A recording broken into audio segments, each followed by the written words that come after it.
You're listening to The Corbett Report. CorbettReport.com.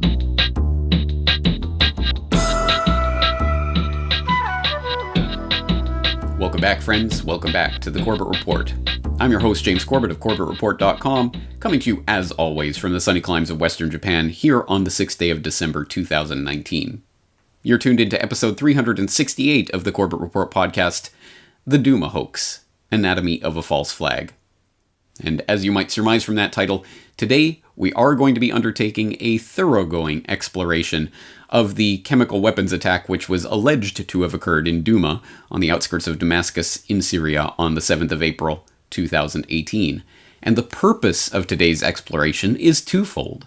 Firstly, it is to bring you up to speed on the remarkable developments that have been taking place in this case over the past few weeks alone, let alone all the amazing twists and turns that this story has taken in the past year and a half. But secondly, although not secondarily, it is to expose how a false flag operation is conceived and conducted and then perpetrated and perpetuated by various groups, the media, the government, the military, all of the organizations that stand to benefit from this type of attack. Because, as I have pointed out on this podcast many times in the past, false flag terrorism is essentially a magic trick.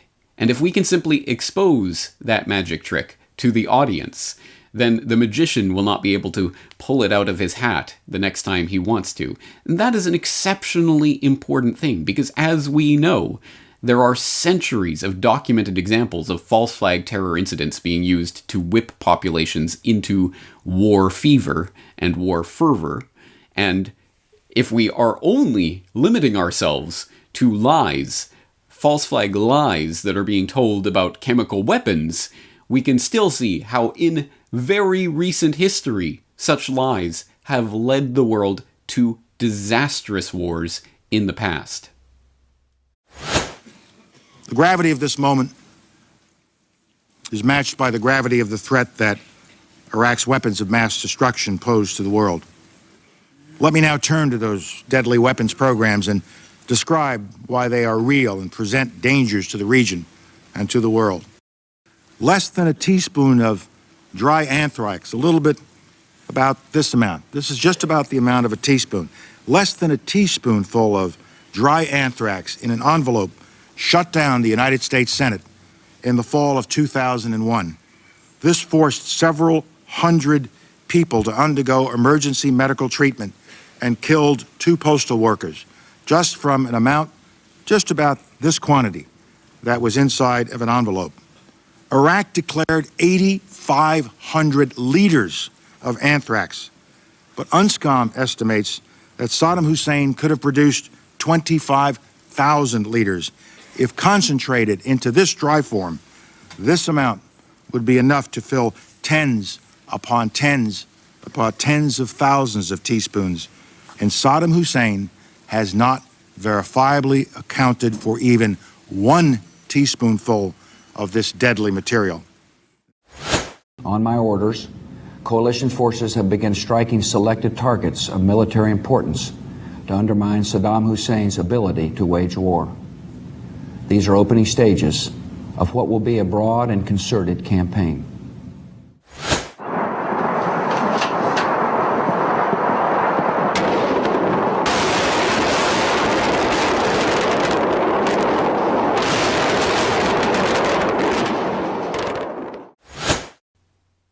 Despite the best efforts of the Mockingbird repeaters in the mainstream media to shove such inconvenient incidents down the collective memory hole whenever it comes time for a new humanitarian love bombing in some other part of the world, be it Libya or Syria or anywhere else, I think it does not need a great deal of elaboration for the general public to understand just what is at stake when it comes to these lies about chemical weapons in particular, or lies about false flag terrorism in general.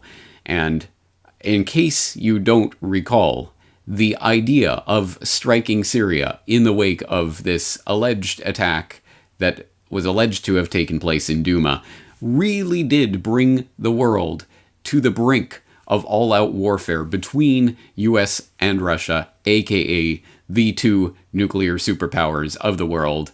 An incredibly dangerous situation, and all brought about on the back of a series of demonstrable lies. As I say, some remarkable developments have been taking place in recent weeks to completely eviscerate the lies that have been sold to the public since this incident took place, or was alleged to have taken place, which are remarkable. So I will start today's episode with a caveat that this is, of course, a story that is unfolding as I am recording this, as you are watching it. It is continuing to unfold.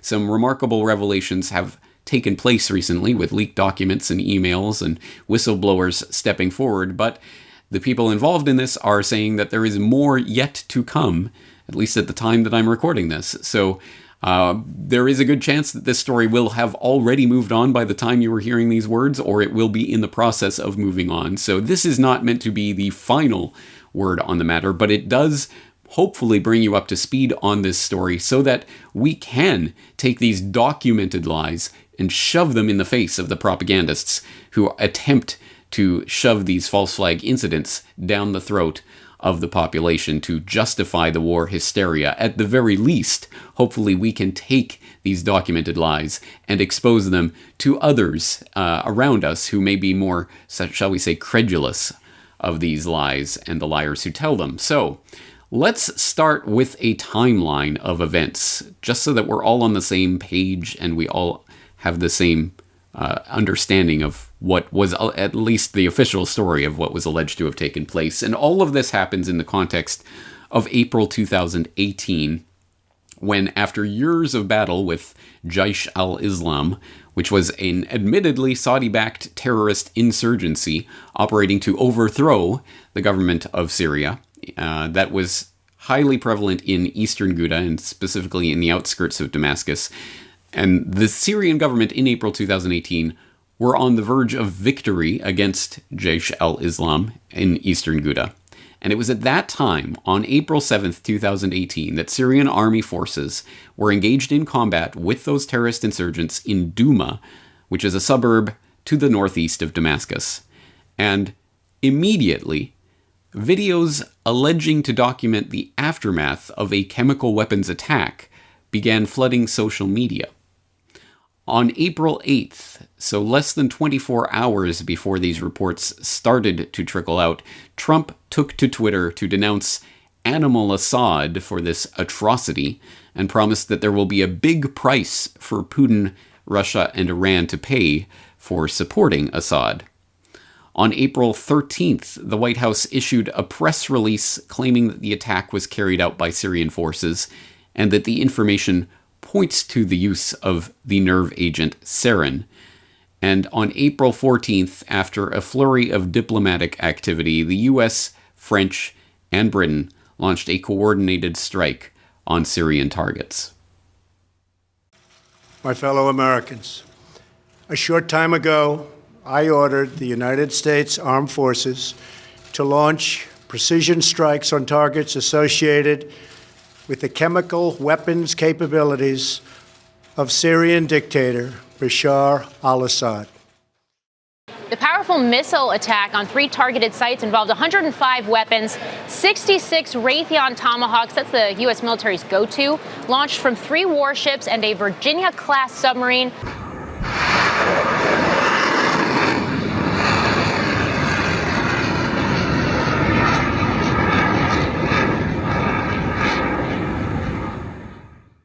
That same day, April 14th, 2018, investigators on the fact-finding mission from the Organization for the Prohibition of Chemical Weapons, the OPCW, arrived in Syria to begin their investigation into the incident which the US, Britain, and France had just struck Syria for.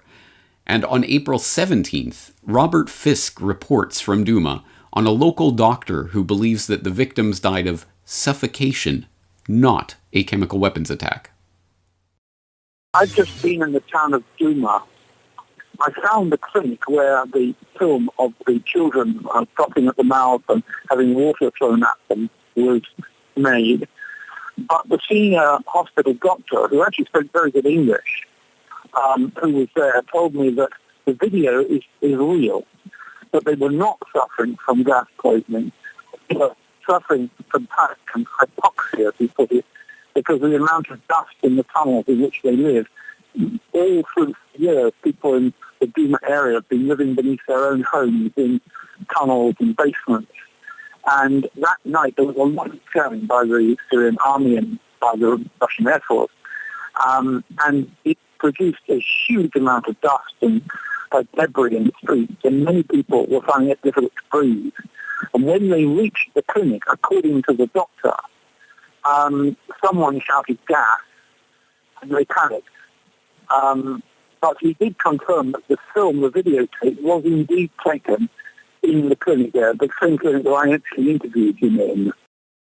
On April 21st, investigators from that fact-finding mission of the OPCW begin collecting evidence and kicking off the nearly year-long process of producing a report on the incident. And it wasn't until July 6th, that summer, that the OPCW released their interim report on the incident, confirming that, quote, no organophosphorus nerve agent or their degradation products were detected in the environmental samples or in the plasma samples taken from alleged casualties.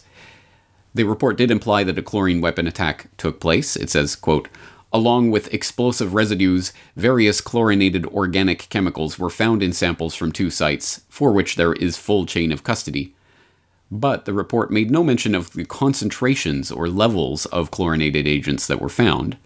Annex 2 of the report, titled Open Sources, is blank, stating simply, they are to be provided in the final report.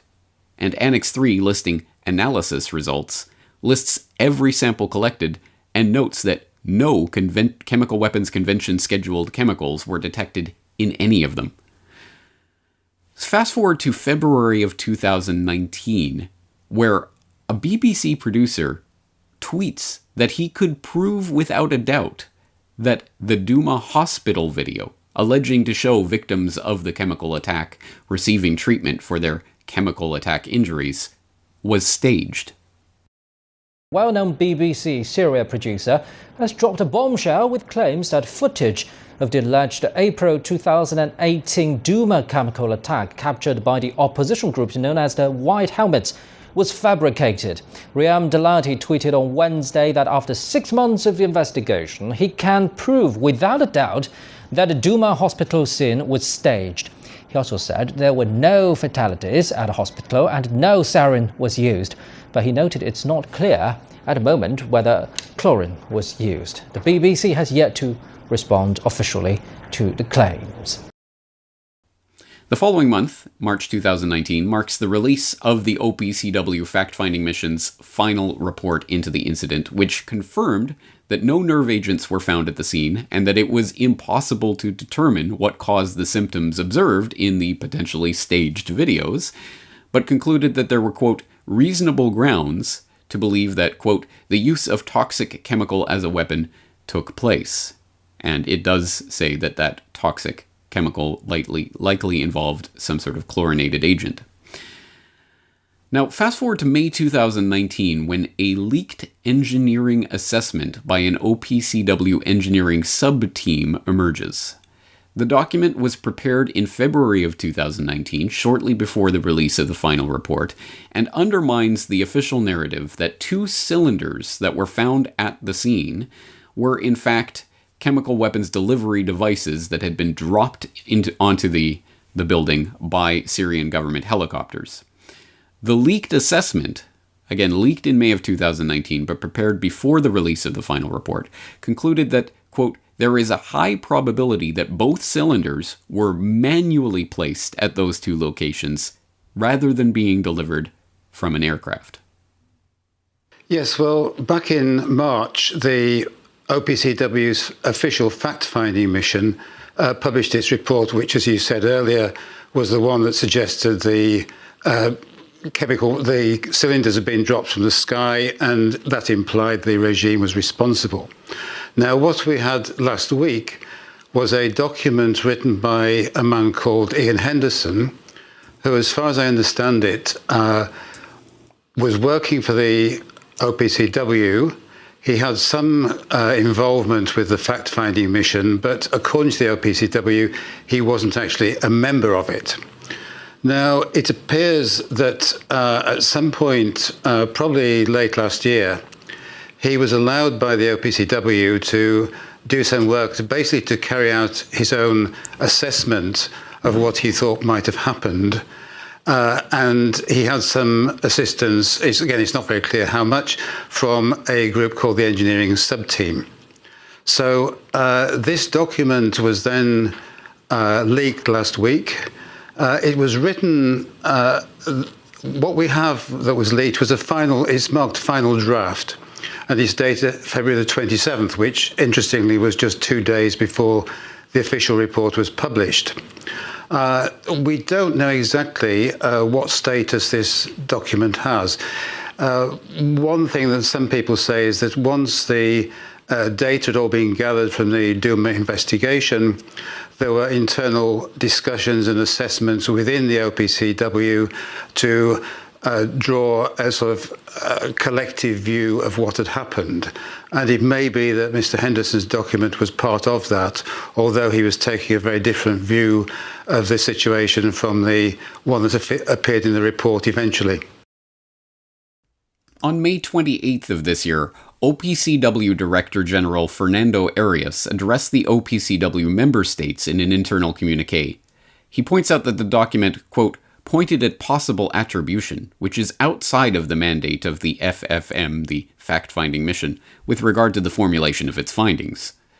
He expresses concern about the leak, not the information contained in the leak, but the fact that the report was leaked, and he authorizes an investigation into how the leak took place, while reaffirming the final report's conclusions.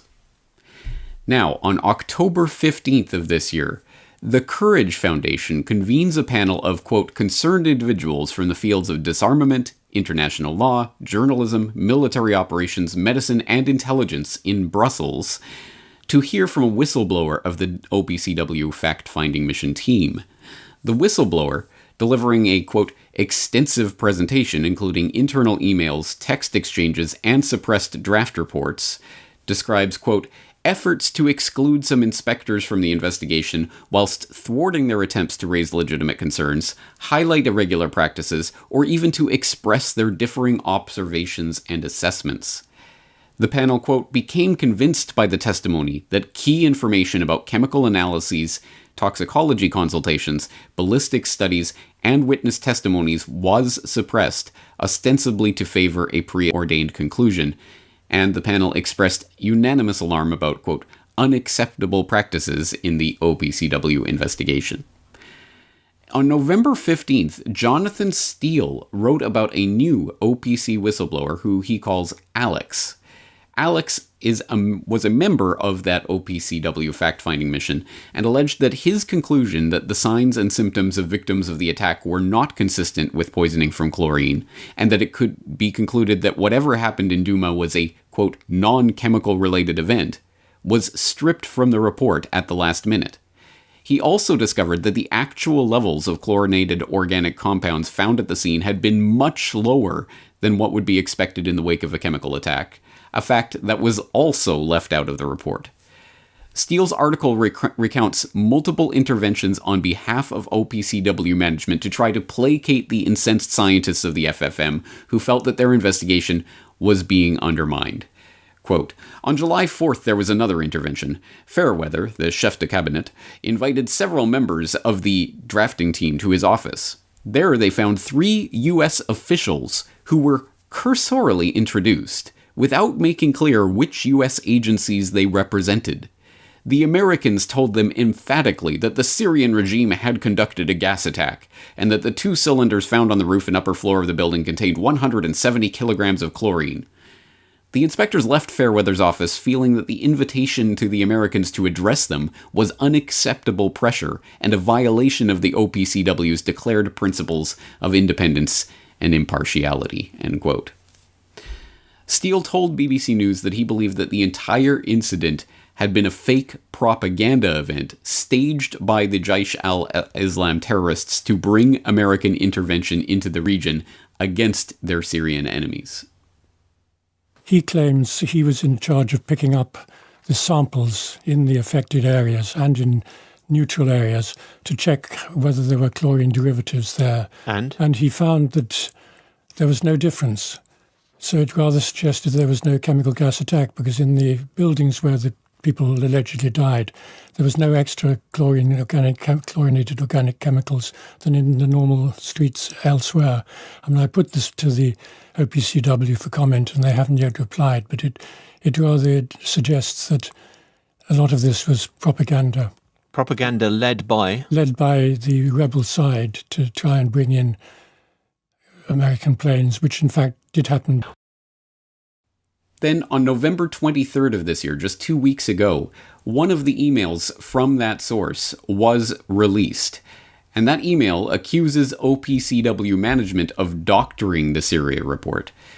The email was sent to OPC management in June of 2008, shortly before the release of the interim report, and calls that report's conclusion that chlorine or another reactive chlorine-containing chemical was likely released from cylinders highly misleading, that the chemical traces discovered could be found in household bleach, and that singling out chlorine gas as one of the possibilities is disingenuous. The email goes on to critique a number of other changes made to draft versions of the report, including removal of analysis regarding the inconsistency in victim symptoms in the potentially staged videos, and removal of extensive analysis of the placement of the cylinders. And having personally seen this email, as well as other documents from one OPCW source, Peter Hitchens writes on his blog that, quote, "A source has told me that the OPCW report, which was eventually published on July 7, 2018, was stripped of a vital fact at the last minute. The traces of chlorinated material which were found at the site were so small and so easily available that they could simply not be said to show that chlorine gas was employed." The Mail on Sunday has also been told that, in the days before the original document was due to be published, a second report, shorn of many of its most important findings, was prepared behind the backs of most of the OPCW scientists. A source inside the OPCW says that this move was discovered at the last minute. It was then met with protests from scientists, including the email sent to two senior OPCW officials, which the Mail on Sunday has seen. The source says a compromise was offered in which the truth about the tiny traces of chlorine would be told, though the report would still be heavily redacted. The scientists accepted this, but even this promise was then broken, and a third version of this document was issued, which left out the vital fact. The wording of this report was so vague that news organizations around the world concluded, incorrectly, that it said that chlorine gas had been used or might have been used. If the key material had been left in, they could not have done this. Since then, dissenting scientists have sought for months to find a way of setting the record straight inside the OPCW, but all their efforts have failed, leading to the leak of the email. Shortly following this, Professor of Science, Technology, and National Security Policy at MIT, Theodore Postel, a vocal and outspoken critic of many of the lies surrounding the Syria chemical weapons allegations, not only in Douma, but in Khan Shaykhun before that, joined Aaron Mate on the Pushback podcast to discuss the revelations. Well, this is why we're talking to you now. And, you raised concerns about this report. And you also raised concerns based on what the first whistleblower said, which is that the physics here just did not add up. But now you have a second whistleblower who was on the ground, who collected chemical samples at the scene in Douma and said basically that there was no difference between chemical samples collected outside the alleged attack scene and chemical samples collected inside the alleged attack scene. More evidence then to those who reviewed the whistleblower's evidence, according to the panel that was convened, that this whole thing was staged. What is your assessment of what you've heard so far from the second whistleblower? Well, I think it's clear from the findings of the second whistleblower that the staging effort did not include the planting of false chemical evidence. That is to say, I'm not suggesting what the whistleblower established is that there isn't even false chemical evidence. In the case of Khan Shaykhun, which happened a year earlier, there was an attempt to create a false trail of samples where they had, for example, they poisoned the goat with sarin, the local people who staged that scene, and then they provided the UN, the OPCW, with samples that had been tampered with. So the OPCW in that case found sarin on the samples, but of course, had the samples been subjected to a proper chain of custody, they would have never found any samples, because the people on the scene produced the sarin and then used it to further mislead the OPCW. Although in that case, the OPCW also should have known there was a problem, because in that case, the goat that was supposedly dead at the scene had drag marks behind it. So the carcass was obviously dumped from a truck and then dragged over to the location where it was shown on videos. In this case, we have a whistleblower who was on the ground, who's a real expert, and the whistleblower looked for evidence and couldn't find any evidence of chemical release. So that's further evidence of how sloppily the scene was staged. And it also is a further indictment of the OPCW for not producing an accurate report, since they clearly, there's no excuse at any level. This expert went to the person in charge of the OPCW integrity analysis and reported this, and he was basically shut down. And there's this other report that was obviously released, the earlier whistleblower report, which was obviously done by a real group of first-class professional experts. And that was dismissed by this ambassador who is the head of the OPCW at the moment. And there's no way he's doing his job if he didn't look at this report.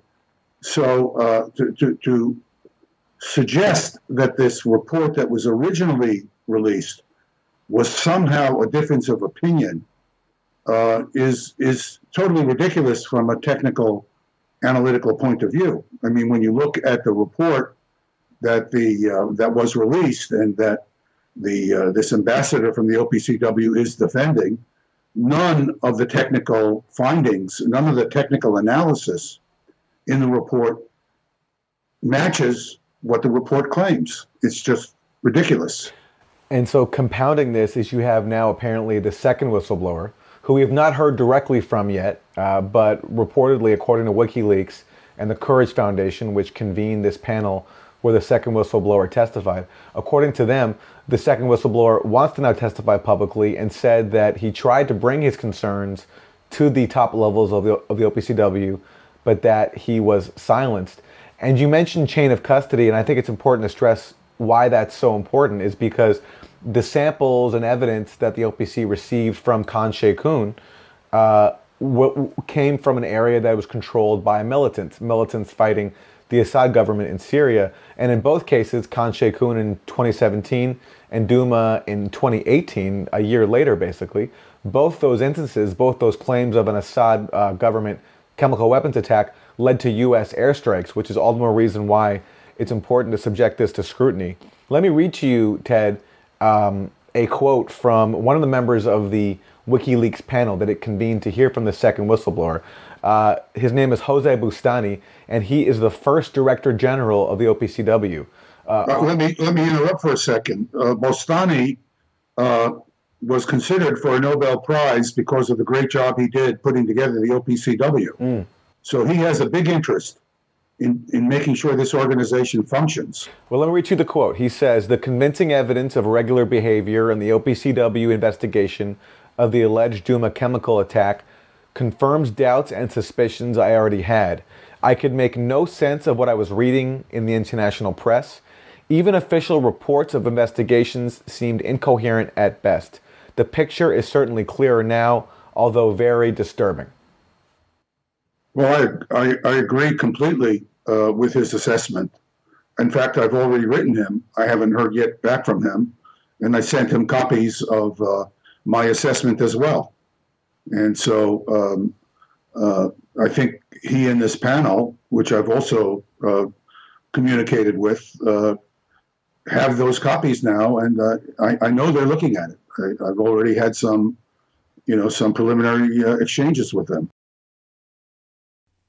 So how have the propagandists and promoters of the official narrative responded to these remarkable revelations? Well, the OPCW, for its part, responded rather predictably. According to CBS News, chemical weapons watchdog OPCW defends Syria report as whistleblower claims bias, where you can find that the OPCW simply dismisses this internal kerfuffle as nothing of any significance. Don't look over here. Meanwhile, the establishment propagandists have responded in interesting style. November 25th, Elliot Higgins of Bellingcat published a 7-point refutation of the concerns raised by the whistleblower's email. And the points that he goes through, which I will, of course, link in the show notes so that you can go and read through his refutation yourself, claim that the major issues raised in the email were in fact addressed by the interim report that was released after that email was written, and concludes that, based on this analysis, it is clear that WikiLeaks, the Daily Mail, La Repubblica, and Stundin have failed to understand the context of this letter and the final Douma report. Well, 2 days later, Caitlin Johnstone responded to Elliot Higgins, and, well, we're going to read an extensive quotation from her response because it is a very well done response. It is under the title Narrative Managers Faceplant in Hilarious OPCW Scandal Spin Job, and it reads, in part, quote, "Imperialist propaganda firm Bellingcat has published a response to the ever-expanding OPCW scandal, and it's gotta be seen to be believed. Before we begin, I should highlight that Bellingcat is funded by the National Endowment for Democracy, which, according to its own co-founder, was set up to do overtly what the CIA had previously been doing covertly, namely orchestrating narrative management geared toward the elimination of governments which refuse to comply with U.S. interests. NED is funded directly by the U.S. government, which means that Bellingcat is funded by the U.S. government via an organization set up to promote imperialist regime change agendas. Bellingcat is also funded by Open Society Foundations, another imperialist narrative management operation. Syria has been the target of what may be the most sophisticated propaganda campaign in history, and Bellingcat has been consistently rallying behind even the most transparently ridiculous tools of this campaign. This includes the notorious Bana Alabed psyop, which at its height saw CNN staging a fake scripted interview featuring a 7-year-old girl assigning blame to Bashar al-Assad from an alleged sarin gas attack in Khan Sheikhoun. Bellingcat's stellar investigative work, which has been praised in fawning puff pieces by mainstream outlets like The Guardian and The New Yorker, concluded that this obvious propaganda construct was in fact nothing other than a little girl and her mother independently composing viral tweets, giving interviews, and authoring books about how the Syrian government must be toppled via Western interventionism. Bellingcat's latest phenomenal report on how you're supposed to think about important geopolitical disputes, titled Emails and Reading Comprehension, OPCW Douma Coverage Misses Critical Facts, addresses the leaked OPCW email, which was recently published by WikiLeaks and various other outlets, revealing that the OPCW omitted critical information from its Douma report, which indicated that a chemical weapons attack was unlikely to have occurred. I encourage you to go and check out Bellingcat's new masterpiece for yourself. Don't worry about giving them clicks. That's not where they get their money.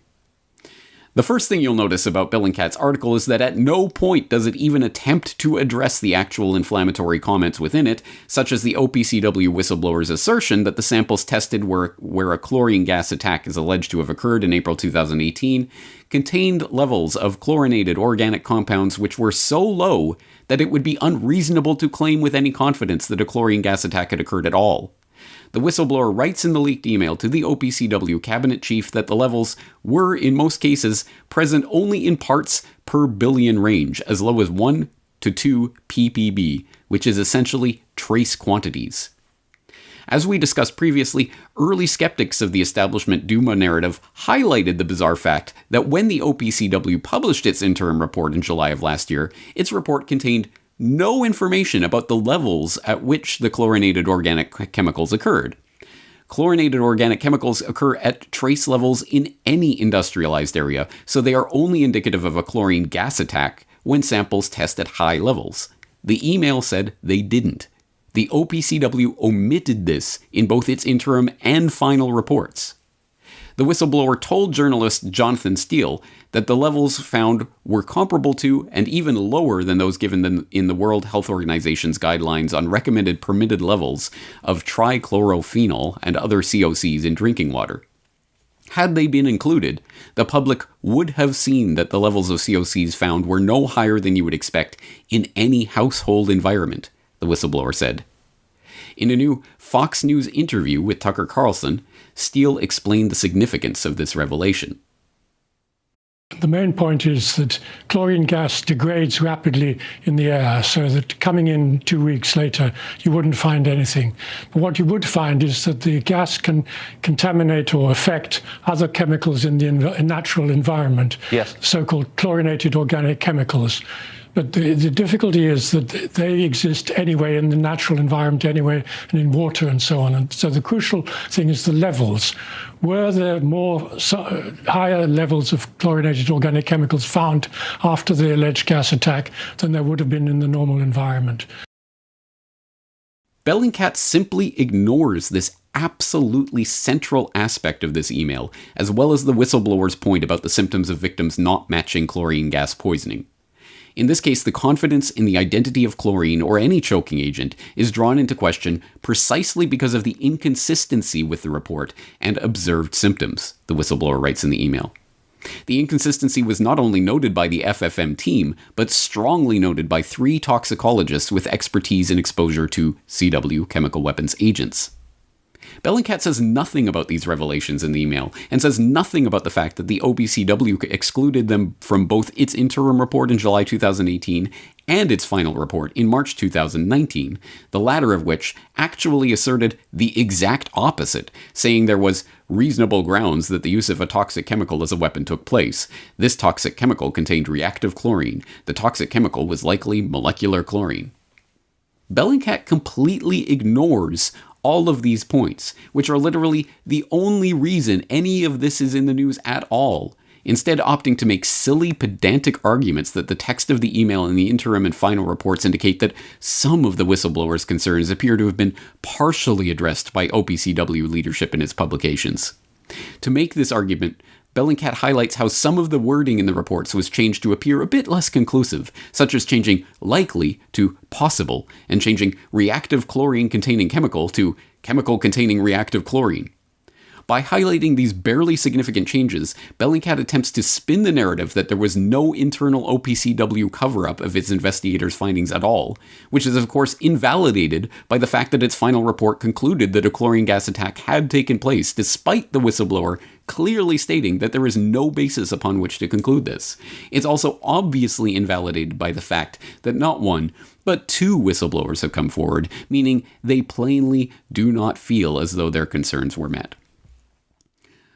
Well, she goes on to talk in much greater detail, and I will let you continue reading that article. It goes on with a lot of detail, but I think you get the point. And in case you didn't, Peter Hitchens, who you recall is one of the other journalists who had directly contacted, if not with Alex, this whistleblower, OPC whistleblower himself, at least an OPCW source, and had directly seen some of these emails and documents, did write his own response to Bellingcat just the other day in a post titled Bellingcat or Guard Dog for the Establishment, where he wrote, quote, Bellingcat have been so anxious to trash the leak from the OPCW that they have, as many did when the attack was first released, rushed to judgment without waiting for the facts. More is known by the whistleblowers of the OPCW than has yet been released, but verification procedures have slowed down its release. More documents will, I expect, shortly come to light. One, which I have seen, is very interesting. It is a memorandum of protest, written many months after the email of protest published at the weekend. This was sent to the OPCW Director General Fernando Arias.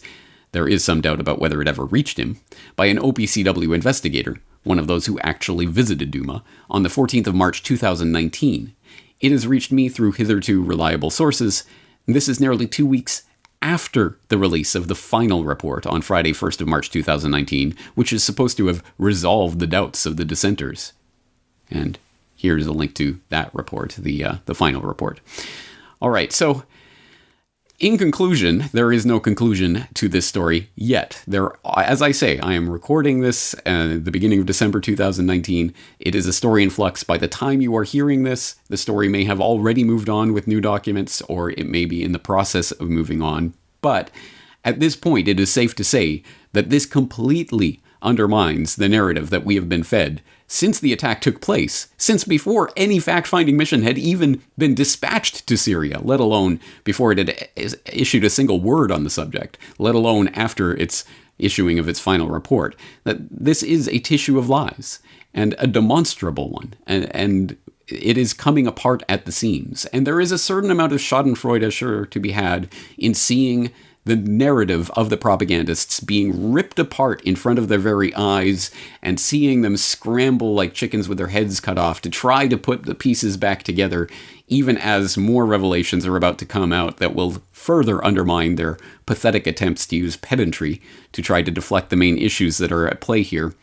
But I think we should not dwell in that schadenfreude, because that ultimately misses the point of what is happening here. This is not about any particular propagandists getting their comeuppance or something along those lines, because the propagandists who do serve as toadies to the establishment will find that at the precise time at which their particular flavor of propaganda no longer suits the public's taste, and the veneer of open source investigation, internet-y type of relatable information. Oh, look at us. We're the hip new way to spread imperialist propaganda. Those organizations will be thrown under the bus by the propagandists at their first available opportunity, as soon as it becomes apparent that they are no longer really doing any good for the cause of furthering imperial propaganda. So, yes, there is a certain schadenfreude to be found in seeing those organizations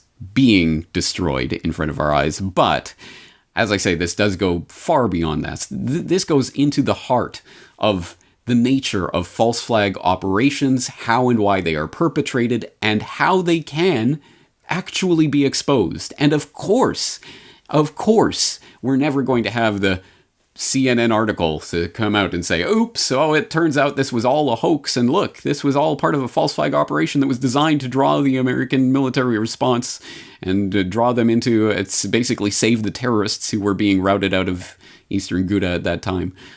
We're never going to get that out of this, but we are going to get all of these pieces that are being diligently reported on from many different angles in the independent media, and this is the documentable, verifiable, hard fact, actual emails and documents, information that we can be putting in front of the normies in our lives right now to break the tool of false flag terror in the propagandist's face.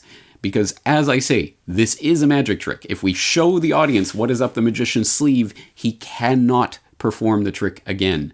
And this is not a game. This is not some sort of intellectual exercise. This is life and death. We have seen in very recent living memory how lies about chemical weapons have led to disastrous wars. And of course, they were just the tissue veneer of lies that were used to cover over and provide the fig leaf of justification for those wars. It had nothing to do with the real reason for the wars, but that's precisely the point.